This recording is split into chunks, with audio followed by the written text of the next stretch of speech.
김중환 목사님께서 오늘 우리에게 말씀 전해 주실 겁니다. 갈라디아서 우리에게 오늘 주시는 말씀 갈라디아서 6장 14절의 말씀을 우리 함께 합독해 함께 그러나 내게는 우리 주 예수 그리스도의 십자가 외에 결코 자랑할 것이 없으니 그리스도로 말미암아 세상이 나를 대하여 십자가에 못 박히고 내가 또한 세상을 대하여 그러하니라. 그래서 오늘은 우리 함께 봉독하신 여기 갈라디아서 6장 14절 말씀을 본문으로 우리가 읽었는데 거기 다시 그 말씀을 제가 보면 내게는 우리 주 예수 그리스도의 십자가 외에 결코 자랑할 것이 없으니 그리스도로 말미암아 세상이 나를 대하여 십자가에 못 박히고 내가 또한 세상을 대하여 그러하니라. 이 말씀을 이렇게 고백한 분은 바로 사도 바울입니다.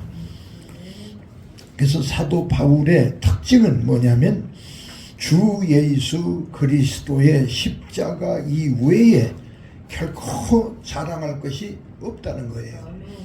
이 얼마나 귀한 신앙인지 모릅니다.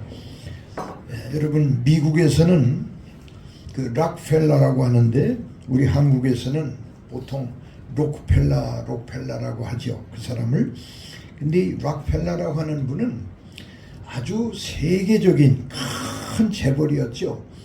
근데 이분이 사실 그렇게 된 것은 그분의 어머니의 신앙적인 교훈 때문에 그렇게 된 겁니다. 원래 이 락펠러는 그 아버지는 가정을 잘 돌보지를 않았고 아주 가정에 대해서 불성실한 분이었어요. 근데 그 와이프가 되는 이 락펠러의 어머니는 유태인입니다. 유태인으로서 히브리 사람인데 아주 신앙이 좋았어요. 그래서 그 신앙이 좋은 그 어머니가 락펠러를 어렸을 때부터 신앙 교육을 아주 철저히 시켰는데 그것이 여러분이 아마 기억하실지 모르지만 10가지의 내용입니다. 10가지의 내용인데 시간 관계상 제가 다 소개는 못하고 그 중에 몇 가지만 얘기를 한다면 첫째는 너 하나님을 내 육신의 아버지보다 더 가깝게 육신의 아버지보다 더 뜨겁게 사랑하고 섬기고 그분의 말씀대로 살아라. 이게 바로 그 어머니가 어렸을 때 8살 때 락펠러에게 준 교훈이에요. 그러니까 육신의 아버지보다 더 하늘의 하나님 아버지를 더 뜨겁게 그리고 가깝게 섬기라. 그리고 어떤 일이 있어도 주일날 예배 안 드리는 한 일이 있으면 안 된다. 주일이면 꼭 주일 성수하고 교회 가서 예배를 드리는데 그 예배는 꼭 본교회를 중심으로 해서 드려라. 본교회에 가는 것이 그렇게 중요하다. 그러나 물론 부득이해서 어디 출장을 갔다든지 미국이든지 해외든지 다른 교회 가서 예배 드릴 수도 있겠죠. 그러나 주일날 예배 안 드리지 않으면 안 된다는 거예요. 꼭 예배를 드리라. 그 다음에 이제 뭐가 있냐면 11조를 반드시 하나님께 드리는데 자기 주머니 중에 오른쪽 주머니는 11조 주머니로 여기다가 항상 11조만큼 떼서 주머니에다 놓다가 또 오른쪽 주머니에다 놓다가 그걸 모아서 하나님 앞에 갖다 바쳐라.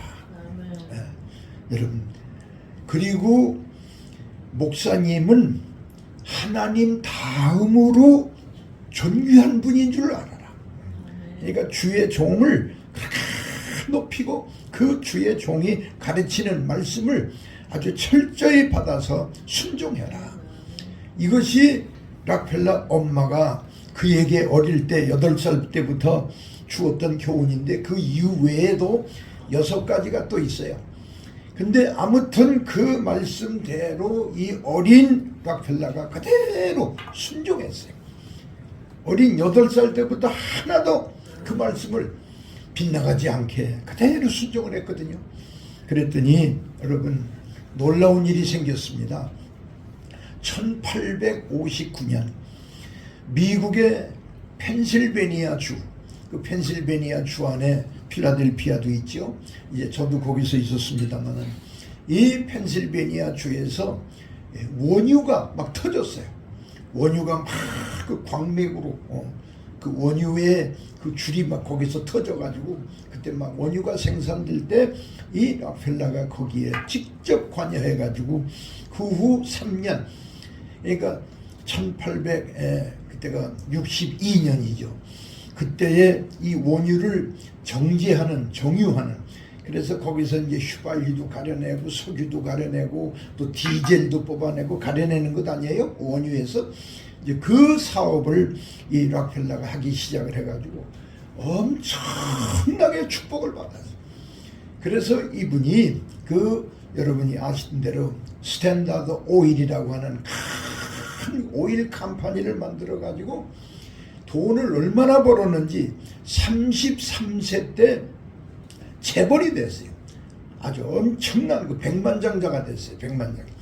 그 다음에 10년 후인 43세 때 43살 때 미국에서 최고의 부자가 됐어요. 그 다음에 또 10년 뒤인 53세 때 전 세계에 제일 갑부가 됐어요. 세계에서 제일 큰 부자가 됐습니다. 그래가지고 어떤 땐 하루에 100만 달러 수입이 텍스 빼고 세금 빼고 다 빼고 자기 순수입만 100만 불. 100만 불이면 얼마예요? 12억이죠? 12억. 네. 매일 하루에. 그렇게 그때 당시에 그 돈이 지금하고 돈이 가치가 다르잖아요. 근데 그렇게 그 당시에 또 정말 손을 벌었어요. 그런데 58세 때에 그 사람이 불행하게 여러분 아주 좋지 못한 암이 걸려가지고, 근데 이게 탈모증 비슷한 암인데 의사한테 갔더니 의사가 모든 자세하게 검사를 하더니만은 머리를 흔들면서 1년밖에는 못 산다고, 1년 내에 죽는다라고 하는 사형 선고를 그때 받은 거예요. 그래가지고 이 락펠러가 막 얼굴색이 풀이 죽어가지고 집에 들어왔어요. 그랬더니 그 엄마가 그 아들을 보고, 야, 왜 그렇게 힘을 잃느냐? 너 죽으면 하나님 나라 가지 않냐? 천국 가지 않느냐? 너 하나님 뜻대로 살았으니까 천국 갈 텐데 왜 이렇게 힘을 잃고 있느냐? 그러지 말고 하나님이 부르시는 그 시간까지 1년밖에 안 남았다고 하니까 1년 동안 부지런히 내 재산을 가지고 하나님께 바치고, 그 다음에 가난한 사람들을 돕고 자선 사업을 많이 해봐라. 불쌍한 사람 많이 도우라 그랬어. 근데 그 말을 듣자마자 이 락펠러가 갑자기 마음문이 확 열리면서 그렇게 절망적인 자기에게 소망이 생겨요. 막 기쁨이 생겨요. 이상하지요? 그래서 그 말을 듣고 Yes, mom, yes, mom. 네, 엄마, 그렇게 하겠습니다. 그러니까 엄마의 말이 아니라 그게 성령으로 자기에게 주시는 음성이었어요. 그래서 하나님의 음성인 줄 알고 그때부터 열심히 자선 사업을 했는데, 여러분 그 자선 사업을 했던 얘기가 너무너무 은혜로운 얘기들이 많은데 제가 시간 관계상 그걸 다 생략합니다만, 어떻든 열심히 자선 사업을 했는데 1년이 지났는데도 안 죽었어요. 2년이 지났는데도 안 죽었어요. 그 나중에 40년을 더 살았습니다. 그 40년을 더 살아가지고 이 락펠러가 98세 98살에 세상을 떠났어요. 보통 사람들보다도 더 장수한 거예요. 이 놀라운 기적을 락펠러가 체험을 했는데, 이 락펠러가 그때 벌었던 돈이 얼마나 많은지 지금 세계의 그 거부인 빌 게이츠라는 사람보다도 어떤 사람은 글을 썼는데 13배나 락펠러가 돈이 더 많다는 거예요. 빌 게이츠보다. 그러니까 어마어마한 큰 돈을 벌었어. 그런데 락펠러까지는 그렇게 돈 버는 거는 좋았는데, 이분이 뉴욕에 있는 유니온 신학교를 딱 자기가 운영을 하는데 거기다가 그 학교에 자유주의자들 또 사회주의자들 이런 사람들을 목사로 배출을 시켰어요. 그 학교에서. 여러분, 이 사회주의가 뭔지 아시죠? 이 공산주의 사회주의는 하나님을 등 돌리는 사람들의 주의예요. 그리고 자유주의자, 하나님 앞에 말씀 중심으로 보수 정통 신앙이 아닌 이런 자유주의자, 말씀에 빗나간 사람들을 거기서 배출을 한다는 건 있을 수가 없죠. 그건 신학교가 아니죠. 그래서 그런 사람들이 그 유니온 신학을 나와가지고 됐기 때문에 결국 그 유니온 신학은 공산주의자들을 키워내는 신학교가 돼버리고 말았어요. 이 무서운 거죠. 그뿐만 아니라 이 락펠러의 그 가문이 그 많은 재산을 물려받은 그 가문이 여러분 얼마나 하나님께 무서운 죄를 또 졌는지 아십니까? 1917년에 여러분 잘 아시죠? 그 정말로 유명한 이제 1917년 지난 다음에 한 5년 후에 이제 소비에트 유니온이라고 하는 저 구소련이죠. 구소련. 이 구소련이라는 나라가 생겼을 때 그 레닌이라고 하는 사람하고 손을 잡고 이 소련을 막 일으키기, 경제적으로도 일으키고 막 일으킨 사람이 누구냐면 이 락펠러의 가문, 그 집안 식구들이 그렇게 했어요. 그 많은 돈으로 거기다 갖다 막 지원을 해줘가지고. 그래가지고 이 레닌을 도와서 러시아, 이 저 소련, 구소련이 막 일어나가지고 이렇게 됐는데 그때 당시에 미국 국민들은 이 공산주의 국가이기 때문에 구소련에 대해서 별로 좋아하지 않았거든요. 우선 사상이 틀리거든요. 미국은 민주주의 국가인데 여기는 공산주의 국가고. 근데 이 공산주의가 왜 나쁘냐? 가장 중요한 건 뭐냐면 그게 유물론, 유물사관이기 때문에 나쁜 거예요. 이 유물사관이라는 건 영어로 materialism인데 materialism이라는 게 뭐냐면 모든 것은 물질이다. 물질이 근본이다. 물질이 시작이다. 물질이 과정이고 물질이 결과다. 물질밖에 없다. 그래서 물질 위주로 나가는 거기는 살아계신 하나님을 부인하고 사람의 영혼도 부인하고 천국도 부인하고 성경은 뭐 말할 것도 없이 성경도 부인하고 그러니까 하나님의 원수되는 이 사관이 유물사관인데 근데 그것을 미국 사람들이 좋아할 리가 없죠. 미국은 청교도들의 신앙에 의해서 시작이 된 나라인데 그래서 철저한 성경 위주의 국가 정책도 그렇고 경제 발전도 그렇고 모든 일반 개개인의 생활이 전부 성경대로 사는 게 그들에게 원칙인데 이 공산주의를 갖다가 좋아할 리가 없죠. 근데 이 락펠러의 가문에서 구소련을 키워주기 위해서 뭐 물자를 거기다 대주고 돈을 대주면서 미국 국민들에게까지라도 공산주의는 나쁜 게 아니다. 공산주의가 그 사람들이 나쁜 게 아니라 우리 사람들에게 유익하게 만들 것이다. 앞으로 좋을 것이다. 이렇게 그래가지고 그걸 매스컴을 통해 가지고 돈을 들여서까지 이런 일을 한 적이 있었습니다. 여러분 이것은 큰 죄입니다. 그 락펠러와 그 가족들이 어떻게 해서 물질 축복을 받았지요? 성경 말씀 때문에 축복을 받았고 그 말씀대로 순종했기 때문에 축복을 받았고 하나님이 살아계신 것을 인정하고 그 말씀대로 말씀의 계명대로 잘 지켰기 때문에 축복을 받았는데 받은 축복을 가지고 마지막에 하나님을 등 돌리는 공산주의를 위해서 돈을 썼다는 것 이것은 큰 죄입니다. 그래서 우리 사람은 처음도 중요하지만 마지막이 더 중요한 줄로 믿습니다. 그래서 처음보다도 더 중요한 게 뭐냐 마지막 결론이 어디로 가는가. 그래서 마지막이 잘못된 것을 우리 신앙적으로 말하면 다를 자 끝단자 다르다는 거예요. 어디가 끝이 다르다는 거예요. 그래서 그게 이단이에요. 처음엔 같은 것 같았지요. 같은 것 같았는데 각도가 조금 빗나갔어. 근데 각도가 조금 빗나간 게 처음엔 별 차이가 없는 것 같아. 근데 한참 가다 보면 점점 각이 벌어졌어. 엄청나게 벌어졌어. 그게 이단이에요.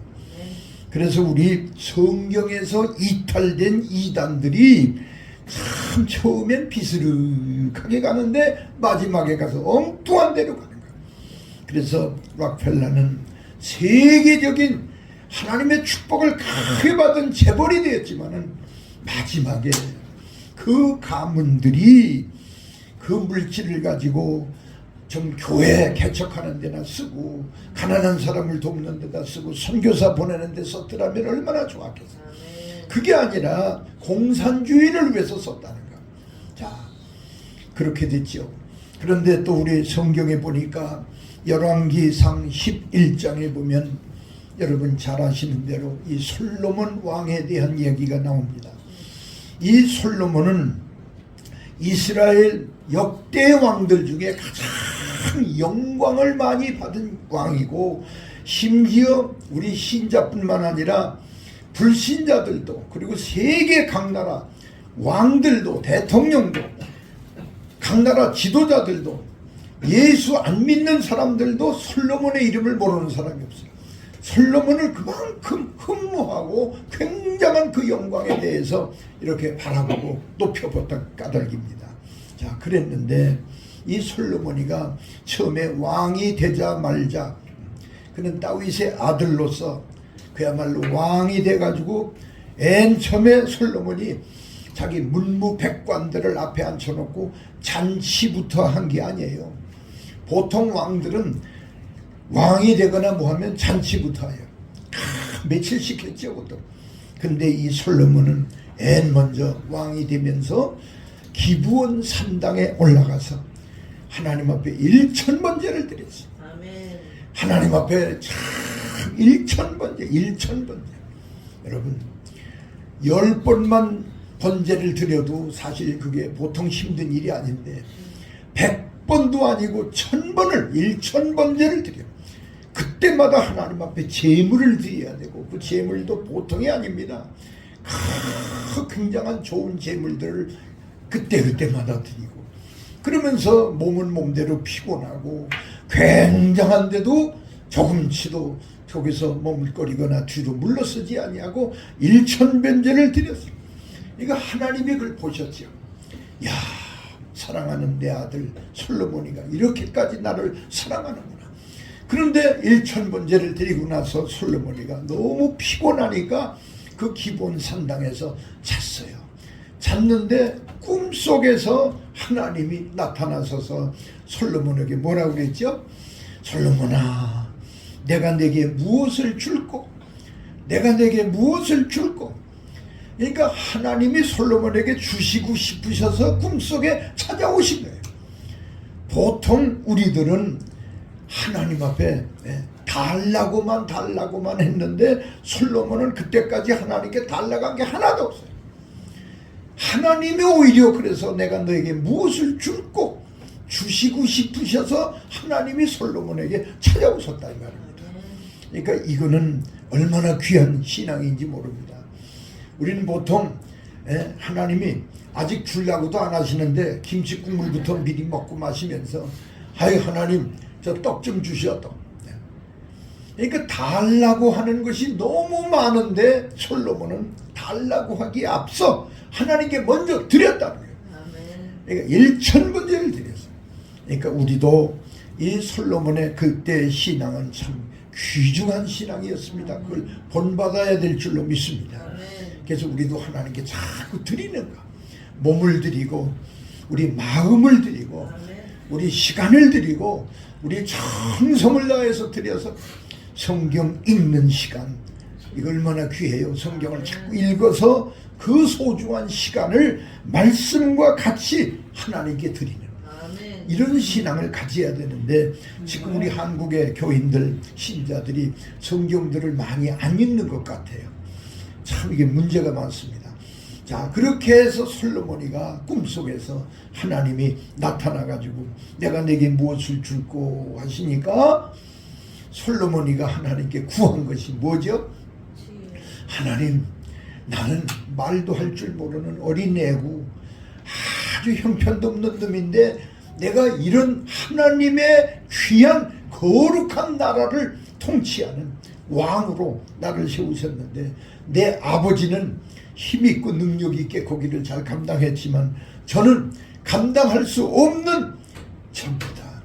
그러므로 제게 지혜를 주셔서 이 백성들을 하나님의 뜻대로 인도할 수 있는, 그래서 선과 악을 분간할 수 있는 지혜를 내게 달라고. 그러니까 그 달라고 하는 기도가 참 지혜 있는 기도였어요. 그러니까 우리 기도도요, 하나님의 마음에 들게 하는 기도, 하나님 마음에 들게 하는 기도를 해야 될 줄로 믿습니다. 이것이 예수님이 가르쳐 주신 기도죠. 마태복음 6장 33절에 보면 너희는 먼저 그의 나라와 그의 의를 구하라. 그러니까 구하는 게 기도 아니에요? 이게 구하는 방법이 먼저 그의 나라와 그의 의를 구하라. 근데 바로 솔로몬이가 그걸 구했어요. 솔로몬이가 자기 부귀, 영화, 건강을 달라, 혹은 원수를 멸해달라고, 또 아니면 오래 살게 해달라고 그런 걸 구하지 않았거든요. 그러니까 그의 나라와 의를 위해서 하나님께 구한 것이 지혜를 달라고 구했단 말이에요. 그랬더니 하나님이 그 마음에 쏙 들으셔가지고 그에게 지혜를 주시면서 전무, 후무, 과거에도 없고 앞으로도 있을 수 없는 너에게 있는 지혜는 너에게만 있는 특별한 지혜를 내가 너한테 줬다. 아무도 내 지혜를 앞질러 못 간다는 거죠. 그러면서도 솔로몬이가 구하지 아니한 부귀영화 그리고 장수까지 하나님 보너스로 주신 줄로 믿습니다.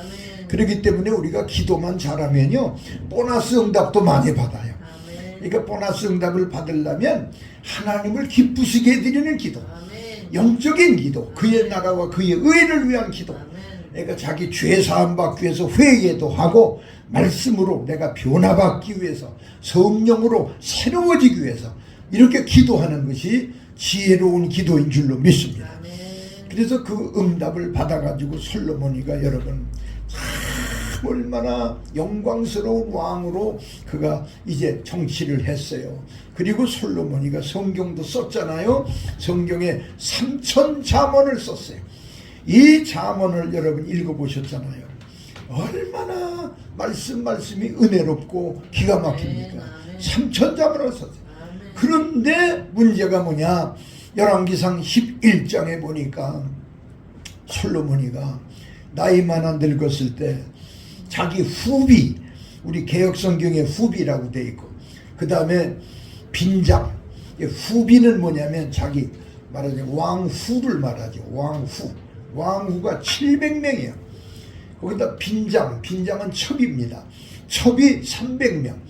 그러니까 합치면 1000명인데 솔로몬은 공식적으로 자기하고 잠자리를 같이 할 수 있는 여자들이 1000명이에요. 이 자체가 사실은 좀 여러분 좀 우리 받아들이기 어렵잖아요. 우리 한 인간으로서 볼 때. 근데 아무튼 그렇게 비대해지는 영광 속에서 그가 있었는데, 이 솔로몬이가 나이 많아 늙었을 때 그 1000명의 여자들 속에는 많은 이방 여자들도 많아요. 아주 내로랄 만큼 아주 빼낸 미인들, 사방에서 여자들, 예쁜 여자들을 뽑아가지고 자기 와이프를 만들었겠죠. 근데 그 여자들 속에 이방 여자들이 이제 오면서 가지고 왔던 이 보따리 속에 저희들 신들을 뭐 밀곰이다 뭐다 그냥 각 나라별로 그 기기묘묘한 더러운 우상들을 전부 보따리에다 싸가지고 왔는데, 이것을 솔로몬이가 막 기세가 등등하고 막 젊었을 때 힘있게 정치하고 말씀대로 정치할 때는 감히 그걸 끌어놓지 못했는데, 이제 늙어가지고 솔로몬이가 약해졌을 때, 그때 임금의 마음 앞에서 자기들의 신을 섬기겠다고 막 내놨어요. 그래서 여러분 열왕기상 그 11장 1절부터 읽어보면 아주 그 지저분한 그 신들이 나와요. 근데 그때 솔로몬이가 그걸 허락을 해줍니다. 허락하는 정도가 아니라 심지어 예루살렘 그 전 앞산에다가도 그 신의 집을 막 지어주고 신전을 지어줬어요. 여러분 이거 있을 수 있습니까? 그 여기도 지어주고 저기도 지어주고 그러니까 이 여자들이 막 활개치고 우상숭배를 하고 그리고 솔로몬도 우상숭배에 동참을 했어요. 동참. 하나님이 얼마나 마음이 아프시겠습니까? 그래서 거기 성경에 보니까 열왕기상 11장에 나오죠. 하나님이 솔로몬한테 두 번이나 나타나셨어요. 야 솔로몬아 그러면 안 돼. 그러면 안 돼. 너 아버지 다윗이 나를 어떻게 사랑하고 여호와 하나님의 계명대로만 지키고 살다가 갔는데 너도 그렇게 해야 된다라고 하나님이 솔로몬에게 그러면 안 된다. 그래서 회개하라고 하나님이 두 번이나 나타났었어요. 근데도 솔로몬이가 회개했다라는 말이 없어요. 그 성경에는 그렇게 없어요. 그래서 결국은 그 죄 때문에 이스라엘 나라를 하나님이 쫙 갈라버리는 거예요. 그게 심판이죠. 그래서 갈라버리는데도 내가 너 아버지 때문에 다윗 때문에 너 때는 안 갈른다. 내 아들 때에 가서 나라를 갈른다. 그래서 솔로몬의 아들 르호보암 때에 남쪽 유다 거기는 유다 지파하고 베냐민 지파 요 둘만 조그맣죠. 거기 이제 예루살렘을 포함한 거기만 이제 유다 나라로 남쪽 유다 왕국으로 주시고 북쪽 10지파들이 저 넓은 저 북의 단에서부터 베델까지 그 넓은 땅을 10지파가 이제 차지하게 가는데 그건 여로보암이 차지를 했죠. 근데 여로보암은 물론 솔로몬 신하였지만 이게 지금으로 말하면 쿠데타를 일으켜가지고 이제 거길 왕이 됐는데 이놈이 아주 우상숭배를 지독하게 하더니 그래서 저 단에다가 밑에는 베델에다가 금신상을 금송아지를 만들어 놓고 백성들에게 이 금송아지가 바로 너희들을 애굽에서 이끌고 나온 하나님이라고. 하나님 앞에 얼마나 무서운 죄를 졌는지 모르죠. 그래가지고 여로보암도 결국은 그 우상숭배 때문에 하나님 앞에 이제 거꾸로 둬서 그는 망하고 죽습니다.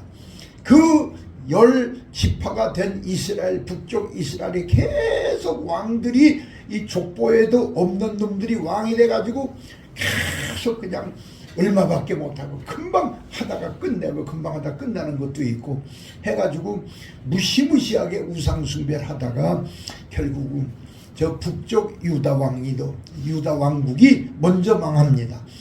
먼저 망해가지고 완전히 풍지박산이 돼서 그거는 다시 이스라엘이라는 고토로 돌아온 사람이 없어요. 돌아오지도 못해서. 근데 남쪽 유다 왕국은 그래도 마지막에 똑같이 우상숭배를 해서 망했지만은 바벨론으로 포로가 돼가지고 갔다가 70년 만에 다시 돌아오게 된 것이 바로 이 다윗 때문에 그렇게 된 거예요. 다윗 때문에. 하나님께서 이 다윗을 생각하셔서 그래서 70년 만에 돌아와서 다시 이스라엘 땅에 이제 돌아와.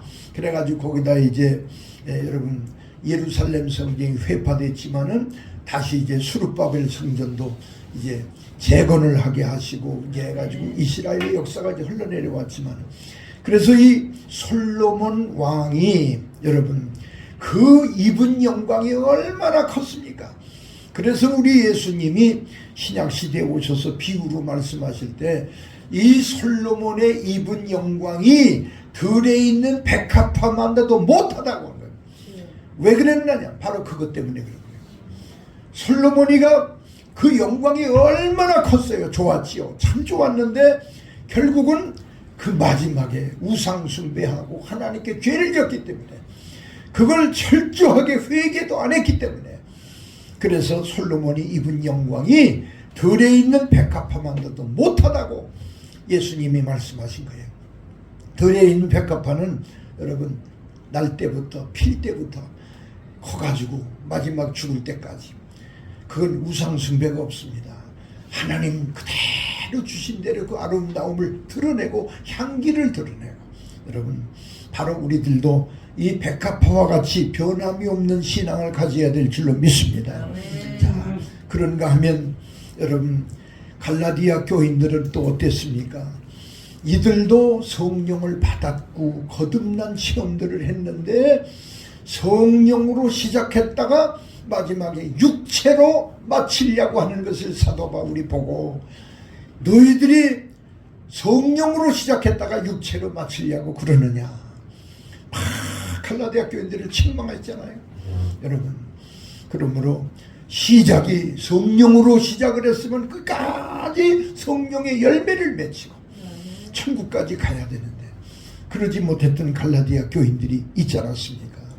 자, 그런데 여러분 사도 베드로 같은 분은 어땠습니까?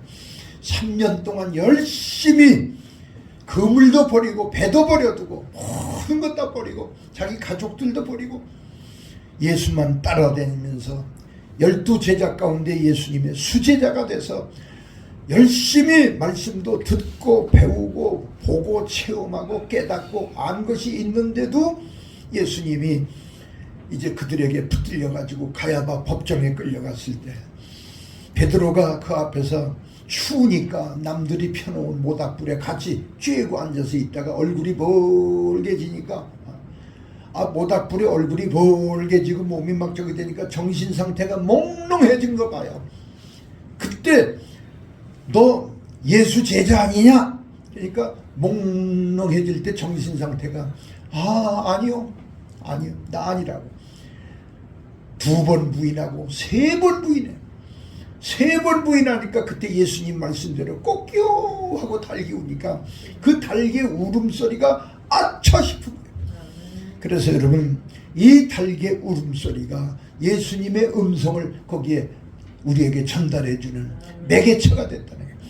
그래서 그 음성을 달기의 울음소리를 듣고 주님의 말씀이 생각나가지고 베드로가 그 모닥불 앞에서 있다가 막 뛰쳐나가서 가슴을 치고 땅을 치고 그 얼마나 분통이 터지는, 이 바보 병신 이모저리 같은 놈, 이놈 네가 예수의 제자냐 이 병신 같은 놈하고 자기가 자기를 자책해가면서 얼마나 많이 가슴을 치며 회개했는지 모릅니다. 그러다가 마가 요한의 다락방에서 120문도가 하나님 앞에 일심으로 기도할 때 베드로도 그 자리에서 같이 성령의 충만함을 받은 줄로 믿습니다.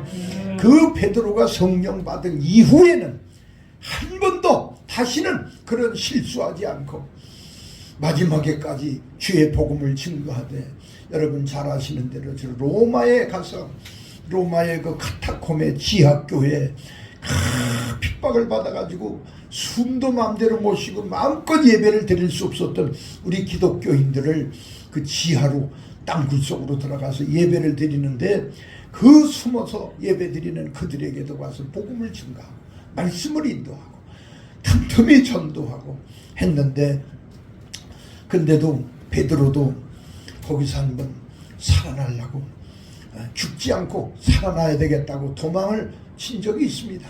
왜 도망을 쳤느냐? 나라도 살아야지, 다 죽으면 누가 복음을 증거하겠느냐 하는 생각에서, 그건 육신의 생각이라기보다도 어떻게 보면 좀 합리적인 생각일 수도 있었습니다. 그래서 나왔는데 여러분 그때 마침 예수님이 자기가 도망 나온 로마 쪽으로 향해서 주님이 가시는 거예요. 그래서 깜짝 놀라가지고 주님을 보고, 그래서 라틴어로 쿠오파디스 도미네 그랬잖아요. 쿠오파디스 도미네, 도미네 주여, 쿠오파디스 어디로 가시나이까, 주여 어디로 가시나이까. 그랬더니 나는 내가 버리고 온 로마에 있는 양들을 위하여 다시 내가 십자가, 내가 그들을 위해서 지려고 간다. 그 양들을 내가 위해서 간다는 거예요. 그랬더니 예수님이 가시는 걸 보고 주여 제가 잘못 생각했다. 알겠습니다. 제가 다시 그리로 가겠습니다. 그래가지고 로마로 와서 막 복음을 증거하고 그 기독교인들이 핍박받는 그 속에서 막 기도해주고 말씀을 증거하고 그 불신자들 많은 사람들 앞에서 말씀을 증거하다가 떨끄덕 붙잡혀가지고 베드로가 이제 죽임을 당하는데 십자가에 못 박아 죽이려고 그러니까 우리 예수님이 그렇게 죽으셨는데 나는 감히 십자가에 내가 똑바로 못 박혀 죽을 만한 자격도 없는 놈이라고. 나는 거꾸로 못 박혀 죽는다. 그래서 십자가에 거꾸로 못 박혀 죽을 때까지 이 베드로는 그때까지는 한 번도 예수님을 배반하거나 등 돌리거나 멀리한 적이 없이, 그래서 여러분 천국에 가면 이 베드로가 받을 그 영광, 그 받은 영광, 생명의 면류관이 얼마나 찬란할까 우리들이 기대하게 되는 것입니다. 얼마나 귀합니까? 자, 그런가 하면 오늘 여기 성경 이 본문 말씀을 우리에게 전해준 이 사도 바울도, 여러분 바울 아시죠? 바울은 히브리인 중에 히브리인이고 베냐민 지파, 그리고도 가말리엘 문화에서 공부를 한 아주 가말리엘이라는 사람은 율법의 대가입니다. 이 히브리 사람 중에 가말리엘보다도 율법을 더 완벽하게 알고 가르치는 사람이 없었어요. 그때 당시만 해도 이 율법 가지고 두 종류의 사람이 있었어요. 율법을 문자만 가지고서 해석하는 사람, 또 아니면 율법의 그 내용, 그 명맥이 흐르는 그 말씀의 그 흐름 속에 있는 그 생명, 하나님의 그 뜻, 그것을 가르치는 사람. 그래서 이것이 두 파로 계층을 해서 이게 화합이 안 됐던 거예요. 근데 이 가말리엘이라는 분이 그걸 해결해 줬어요. 가말리엘이라는 분은 이쪽 저쪽이 다 그것을 이해할 수 있게끔, 그래서 가말리엘이 보통 율법 선생이 아닌데, 그래서 가말리엘이라는 사람은요, 자기 제자가 되려면 특별한 사람만 제자로 뽑았어요. 예를 들면 서울서 대표로 한 5명, 경기도에서 한 2명, 충청 남북도에서 한 2명, 뭐 도마다 몇 명씩. 그러니까 아주 거기에는 천재들만 가말리엘 문화의 제자가 되는 거예요. 근데 거기에 사도 바울이 뽑힌 겁니다. 그러니까 이 바울은 율법의 가말리엘 제자로 시작을 했지만 나중엔 율법의 이 박사입니다. 이 바울도 율법 박사예요. 율법에 대해서도 많이 꿰뚫는 사람이에요. 자, 그런데다가 이는 길리기아 다소에서 출생했잖아요. 바울이.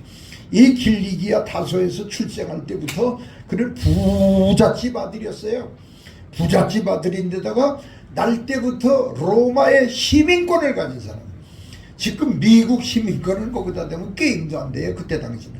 그만큼 전 세계인들이 가장 흠모하는 시민권이 로마 시민권이었는데, 그걸 바울이 날 때부터. 그리고 부잣집 아들이지. 히브리인 중에 히브리인이죠. 베냐민 지파죠. 그 다음에 가말리엘 문화의 최고의 이 바리새인으로서 율법의 대가였지. 자랑할 만한 것이 많았는데 그는 다메섹 도상에서 대낮에 햇빛보다도 더 밝은 빛에 확 뻗어가지고 그때 꼬꾸라지면서 하늘에서 들리는 음성이 사울아 사울아, 깜짝 놀랐죠.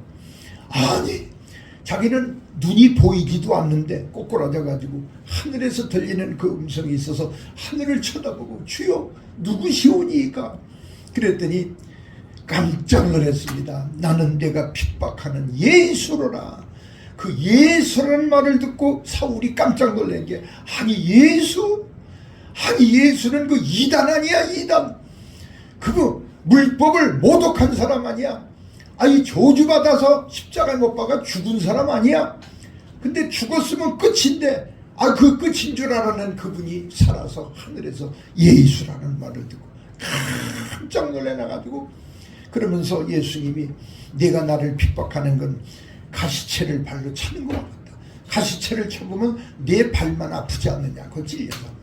내가 나를 핍박한다고 내가 괴로운 게 아니라 내가 오히려 괴롭다는 거죠. 사도 바울이 그때서 주님의 음성을 듣고 다메섹으로 들어가서 그래가지고 3일 동안 그때부터 먹지도 마시지도 않고 금식을 하고 있을 때 아나니아라는 주의 종이 와서 안수 기도를 할 때 눈에서 비늘 같은 게 툭툭툭툭툭 떨어지면서 이 세상이 환히 다시 보이는데 똑같은 세상인데 사흘 전과 지금 보는 세상이 달랐어요. 사흘 전에는 예수를 이단자로 알았고 하나님께 저주받은 사람인 줄 알았고 십자가에 못 박혀 죽어서 끝난 줄로 알았던 자기, 그 눈으로 봤던 세상인데 지금 보는 세상은 자기는 죽고 깨지고 내 안에 살아계신 그 예수로 세상을 보는 거예요. 그 예수님이 보시는 눈으로 보니까 세상이 달라졌지. 여러분, 그때로부터 시작이 돼가지고 사도 사울이 이름을 바울이라고 고쳤어. 가장 작은 자, 나는 가장 작은 자, 아주 죄인 중에 괴수라고 자기가 말을 했듯이 가장 작은 자라고 이름을 바울이라고 고치고, 그때부터 주님의 복음을 증거하는데, 여러분 보세요.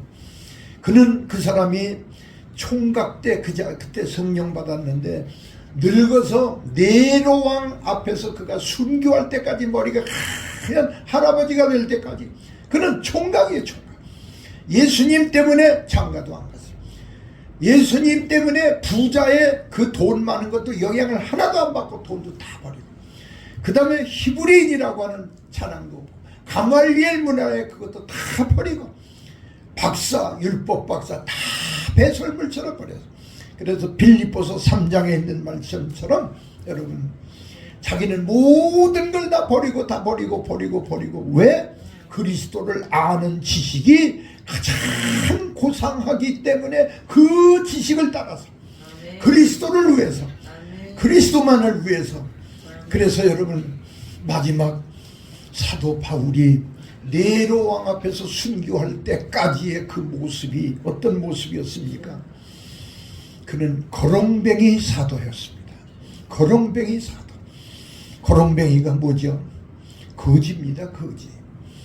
부잣집 아들로 부자로 일생을 살 수 있었는데, 그리고 로마의 시민권만 가지고도 그는 거렁뱅이가 안 돼요. 근데도 그걸 다 배설물처럼 버려요. 바리새인 중에 바리새인이고 율법 그 선생으로서 이게 모든 자기 육신적으로 좋은 조건들을 다 버려서 다 버리고 남은 건 뭐냐? 오직 나를 위하여 십자가에 못 박혀 죽어주신 예수 그리스도. 예수 그리스도 그분만이 내 안에 있다는 거예요. 그래서 그분밖에는 자랑할 것이 없는 그 사람. 여러분, 예수 밖에는 자랑할 것이 없는 그 바울, 사람들은 좋아하지 않죠. 사람들은 그런 거렁뱅이를 좋아하지 않죠. 그러나 바울은 자기에게 있기 때문에 자랑할 수 있었던 그 예수, 이 예수 그리스도 한 분만이 자기에게 있어서 그분을 자랑했는데, 여러분, 요단강 건너 천국에 가면 그분이 가장 큰 영광을 하나님께 받게 되는, 가장 모든 것이 다 자기에게 있는 하나님의 영광과 사랑과 은총이 그에게 다 이렇게 깃들이는 이런 사람이 된 줄로 믿습니다. 그러므로 오늘도 우리는 이 사도 바울이 자랑할 수 있었던 것처럼 우리도 우리 주 예수 그리스도 이외에 결코 자랑할 것이 없다라고 할 만큼 우리들의 삶이 예수 중심의 삶이 되고 예수 그리스도 중심으로 살아가는 저와 여러분 되시기를 주의 이름으로 축원합니다. 기도드리겠습니다.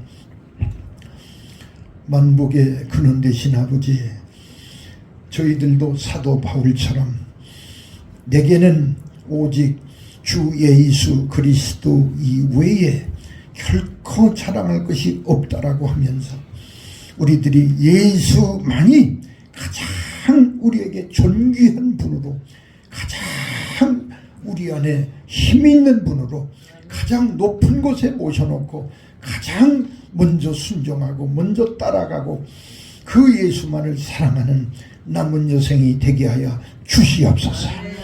그래서 우리도 마지막 요단강 건너 천국 가서 가장 하나님의 은총과 상급을 크게 받을 수 있는 사람으로 사도 바울처럼 따라가게 하여 주시옵소서.